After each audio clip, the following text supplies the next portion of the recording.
Bismillahirrahmanirrahim, berbicara tentang pedoman dari Al-Quran dan keterangan hadis-hadis ataupun sunnah Rasulullah SAW. Kalau kita pun ingin khususkan terkait pandemi COVID ini, maka jawaban Al-Quran dan keterangan hadis itu begitu menarik. Ya, saya ingin bangun statement ini dengan keterangan Al-Quran dulu. Pertama, Quran surah kedua Al-Baqarah ayat 185. Ya. Bagi Anda yang pegang mushaf, nanti yang di standar paling kiri di pertengahan. Al-Quran ketika diturunkan oleh Allah menjadi wahyu petunjuk bagi Rasulullah SAW, maka ada sifat yang melekat pada kitab ini, dan sifat ini begitu istimewa dan tidak dilekatkan pada kitab-kitab sebelumnya yang diturunkan pada nabi-nabi sebelum Rasulullah Muhammad SAW. Baik, Allah berfirman, "Syahrul Ramadan alladzi unzila fihil Qur'an." Kemudian sifatnya hudal linnas. Ya, hudal linnas wa bayyinatin minal huda wal furqan. Tahan sebentar. Al-Qur'an itu, kata Allah, yang saking mulianya, saking dahsyatnya, maka dipilih bulan waktu yang termulia untuk turunnya, yaitu bulan Ramadan. Apa fungsi Al-Quran itu diturunkan? Apa sifatnya? Kata Allah, hudan. Di dalamnya ada pedoman hidup. Okay? Baik. Jadi kalau kita gali kata hudan, diksi hudan di dalam Al-Quran, maka ada yang membatasi dengan kata hidayah saja, petunjuk saja. Padahal luas, ya. Kalau kita gali di kamus-kamus bahasa Arab atau bahkan kamus-kamus yang spesifik membahas tentang makna Al-Quran, hudan itu bisa berarti petunjuk yang mengantarkan pada kemudahan, bisa jalan yang mengantarkan pada kesuksesan, ya. Bisa juga pedoman yang mengantarkan pada kenikmatan ibadah, bisa jalan yang mengantarkan pada pengentasan kesulitan. Dan secara singkat, bila ini dikumpulkan keseluruhannya, maka seluruh makna ini akan terkumpul pada makna pedoman hidup. Saya beri gambaran gini, Nabi Adam alaihissalam ketika beliau diturunkan oleh Allah untuk memulai tugasnya di bumi. Jadi Nabi Adam itu dicipta seperti kita ketahui untuk bertugas di bumi. Jadi dinasnya bukan di akhirat, tapi di bumi. Ya, sebagai khalifah. Quran surah kedua ayat ke-30. Wa idz qala rabbuka lil malaikati inni ja'ilun fil ardi, bukan fis sama. Ya, ketika Allah infokan, sampaikan kepada seluruh kalangan malaikat dan makhluk langit yang hadir pada saat itu bahwa kami akan menugaskan satu makhluk, bukan malaikat, bukan jin, tapi manusia. Ya, di mana bertugasnya? Di bumi. Nah, ketika beliau diturunkan untuk memulai tugasnya bersama pasangan istri tercintanya Sayyidah Hawa, maka diberikan pedoman hidup. Persis sama pedomannya disebut dengan hudan. Silahkan bisa dicek oleh Bapak Ibu sekalian dan teman-teman yang tergabung di sini di Quran, misalnya surah kedua Al-Baqarah di ayat ke-38. Ya. Baik, silahkan cek. Ketika Allah berfirman, "Qul nahbitu minha jami'a." Sekarang misinya dimulai. Adam, Hawa, kalian semua turun ke bumi untuk memulai misi. Fa imma ya'tiyannakum minni hudan. Tuh. Faman tabi'a hudaya fala khaufun 'alaihim wa lahum yahzanun. Ya. Maka ketika Anda turun ke bumi ini untuk memulai misi Anda menjalani kehidupan, kami turunkan pedoman hidupnya. Yang jika Anda ikuti pedoman ini, maka kami jamin, kata Allah, selama hidupmu itu pasti fala khaufun, tidak pernah merasa gelisah. Lawan dari gelisah akan tenang. Jadi kalau orang ikut pedoman ini selama hidupnya pasti tenang. Ya, walahum yahzanun, enggak akan pernah sedih. Lawan dari sedih senang.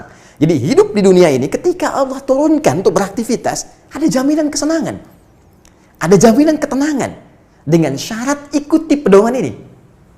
Dan saya sempat meriset dalam Al-Quran ketika pergantian Nabi dari Nabi Adam sampai dengan Nabi Muhammad. Kalau kita urutkan jauh, ya, Muhammad sallallahu alaihi wasallam bin Abdullah bin Abdul Muttalib bin Hashim bin Abdul Manaf bin Qusay bin Murrah bin Kilab bin Ka'ab bin Ghalib bin Fihr bin Malik bin Nadar bin Kinana bin Khuzaimah bin Mudrika bin Ilyas bin Nizar bin Mudar bin Ma'ad bin Adnan bin Addi bin Adri bin Muqawwam bin Nahur bin Tarikh bin Ya'rub bin Yasjub bin Nabit bin Ismail alaihissalam bin Ibrahim alaihissalam bin Azar atau bin Nahur bin Abir bin Kinan bin Arfakhshad bin Sam bin Nuh alaihissalam bin Mihlail bin Matushala bin Kinan bin Anwas bin Thith bin Adam alaihissalam.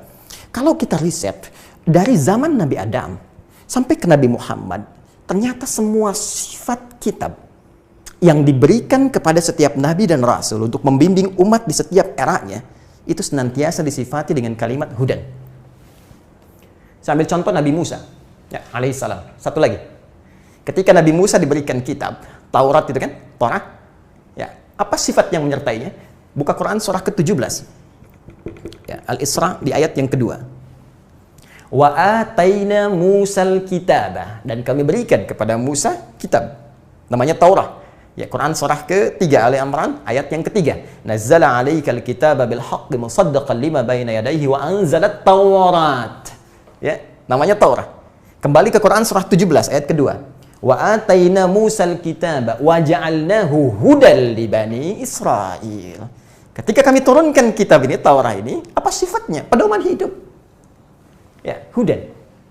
Hanya hudan yang melekat pada kitab-kitab yang diberikan pada nabi-nabi sebelum Rasulullah SAW, sifatnya terbatas, regional saja, untuk umat tertentu saja. Sifat untuk Taurat libani Israel, sifat untuk Injil libani Israel, untuk Adam dan Hawa keluarganya saja, ya. Tapi menariknya Al-Quran tidak. Al-Quran ada jaminan dengan kalimat setelahnya menggunakan kata nas. Perhatikan baik-baik. Ketika Allah menyebutkan sifat hudan pada Al-Quran, kembali ke Al-Baqarah, Quran surah kedua, ayat 185. Syahrul Ramadhan alladhi unzila fihi Al-Quran. Di bulan Ramadan itu diturunkan Al-Quran yang sangat mulia, hudan. Allah tidak mengatakan hudan li ummati Muhammad. Pedoman hidup bagi umat Muhammad pada saat itu saja. Ya, tapi yang paling menarik, hudan linnas. Pedoman untuk seluruh manusia tanpa kecuali. Ya, kita pernah kaji di satu episode, kita punya program Sitama namanya, serupa tapi tak sama. Ada diksi-diksi dalam Al-Quran itu yang diterjemahkan di mushaf dengan makna yang serupa, padahal diksinya berbeda. Saya beri contoh, misal manusia ini, itu setidaknya ada 5 istilah dalam Al-Quran. Bisa bashar, disebutkan 35 kali dalam Al-Quran. Bisa ins, ya, sering disandingkan dengan jin, disebutkan 18 kali dalam Al-Quran. Bisa insan, bahkan ada surahnya, ya, surah ke-76 Al-Insan disebutkan 65 kali dalam Al-Quran. Bisa Bani Adam, bisa disebutkan 7 kali dalam Al-Quran. Dan yang terakhir An-Nas, bahkan menjadi nama, surah ke-114 surah An-Nas. An-Nas disebutkan 241 kali dalam Al-Quran. Nah, ternyata setelah diriset, diksi-diksi ini lafadznya berbeda, itu maknanya pun tak sama penekanannya. Tapi di mushaf diterjemahkan dengan makna yang sama. Anda baca misalnya, ya ma'syaral jinni wal ins, hai seluruh kalangan jin dan manusia. Hal ata 'alal insan, sudahkah datang kepada manusia? Kan? Qul innama ana basyarum mithlukum, katakan aku manusia seperti kalian. Kalau semua terjemahnya sama, kenapa lafadznya berbeda? Saya ingin tekankan pada kalimat ini, jika disebutkan kata nas, ini menunjuk kepada semua manusia tanpa batas, tanpa kecuali dengan seluruh sifatnya. Apakah dia hidup secara menyendiri, individual, atau sudah mulai bersosial dengan tingkat komunal yang luas, semua sifat-sifat kemanusiaan yang mencakup nilai sosial yang luas tanpa batas. Jadi Allah sudah mendeklar sejak menurunkan Al-Quran sebagai wahyu kepada Rasulullah. Pertama, Al-Quran adalah pedoman hidup. Dan yang kedua, sifat pedoman ini sifatnya abadi untuk seluruh manusia tanpa kecuali sampai kehidupan kemanusiaan ini berakhir sejak itu diturunkan, sejak Al-Quran diturunkan. Artinya, Al-Quran ini pedomannya sifatnya sholihun likulli zaman wal makan. Ya, selalu aktual di setiap era. Tidak hanya aktual di masa Nabi Muhammad SAW, sampai kapanpun, sampai kehidupan itu berakhir, pedoman ini akan selalu sesuai. Ya, karena itu dalam persepsi Al-Quran, sebetulnya bukan era baru. Karena semua pedoman itu sudah ada gitu. Jadi mau eranya sekarang, mau eranya nanti, mau yang akan datang, sifatnya sudah ada. Belum kejadian pun sudah diinfokan. Ya, zaman Nabi belum terjadi Fathu Makkah. Turun ayat kan? Inna fatahna laka fatham mubina. Sudah ada pedomannya. Belum kejadian. Ya, alif lam mim ghulibatir rum. Romawi akan dikalahkan. Kejadian. Ya kan? Dan yang paling menarik, ketika Al-Quran mendeklar ya, bahwa ini menjadi pedoman hidup. Tentunya, kalau pedoman mesti lengkap kan? Mesti detail kan? Tidak hanya mencakup 1 sampai 2 hal, tapi seluruh aktivitas kemanusiaan yang dikerjakan oleh manusia itu mesti diberikan pedomannya oleh Al-Quran dan disyarah, dijelaskan dengan lengkap dalam ketentuan sunnah Rasulullah SAW. Dari sini, saya ingin buktikan bagaimana Al-Quran jadi mukjizat yang sangat istimewa. Saya punya koleksi beberapa kitab-kitab yang disucikan ya, di muka bumi ini, dan saya bandingkan dengan Al-Quran. Dan demi Allah sampai hari ini, tidak pernah ada yang bisa menyerupai Al-Quran, walau hanya untuk sekedar hurufnya saja. Ya, saya tidak ingin sekedar mengatakan bahwa Al-Quran satu-satunya kitab yang sampai hari ini tidak pernah berubah. Bacaannya terjaga setelah lewat 15 abad. Tapi saya ingin tekankan bagaimana hanya di Islam saja yang seluruh aktivitas manusia itu memiliki pedoman tuntunannya. Silahkan Anda cek. Dari mulai bangun tidur sampai tidur lagi. Dan semua passion yang kita kerjakan dalam kehidupan, semua ada. Bangun tidur, kita punya tuntunan. Jangan katakan doa itu sekedar kalimat formalitas yang dibaca. Tapi di balik doa itu tuntunan kehidupannya. Bangun tidur bukan ada doanya? Ya kan? Ya, kita baru berpakaian ada doanya. Bahkan urusan ke toilet ada doanya. Kakinya diatur, masuk kiri, keluar kanan. Beda dengan ke masjid, masuk kanan, keluar kiri. Ya, mau menulis ada doanya, mau makan ada doanya. Semua ada pedomannya.